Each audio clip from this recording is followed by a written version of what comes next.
যুক্তরাষ্ট্র ও ইসরায়েলের হামলার বিরুদ্ধে প্রতিশোধের আগুন জ্বলে উঠেছে তেহরানে। যুদ্ধের দামাময় অশান্ত গোটা মধ্যপ্রাচ্য, যার মন্দা প্রভাব এসে পড়েছে বাংলাদেশেও।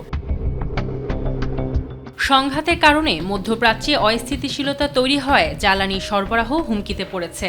এই পরিস্থিতিতে এরই মধ্যে বেশ কিছু পদক্ষেপ নিয়েছে সরকার। বিশেষজ্ঞরা বলছেন, সরকারের পদক্ষেপ বাস্তবায়নের পাশাপাশি নাগরিকদেরও হতে হবে সচেতন। আমাদের সকলের উচিত যে আমার 5টা গাড়ি আমি একটা গাড়ি চালাই, এবং যে রেশনিং সিস্টেমটা এখনই এই মুহূর্তে দ্রুত করা দরকার। যেহেতু সামনে বড় ধরনের একটা সংকট আসতেছে, আপনি যদি 15 দিন 20 দিন যদি তেল না থাকে, আমরা সব সেক্টরে অচল হয়ে যাব। আমাদের এমন কোনো ইন্ডাস্ট্রি নাই যেখানে তেলের সাথে সম্পর্ক নেই, এবং সেখান থেকেই কিন্তু আপনার রপ্তানিতে একটা সম্পর্ক।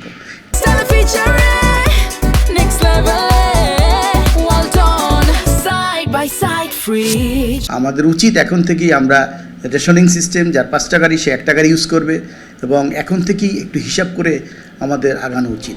মধ্যপ্রাচ্যকে ঘিরে এই সামরিক উত্তেজনা এখন শুধু আঞ্চলিক সংকটেই সীমাবদ্ধ নেই, এটি ধীরে ধীরে বিশ্ব অর্থনীতি, জ্বালানি ও রেমিটেন্সের উপর প্রভাব ফেলছে।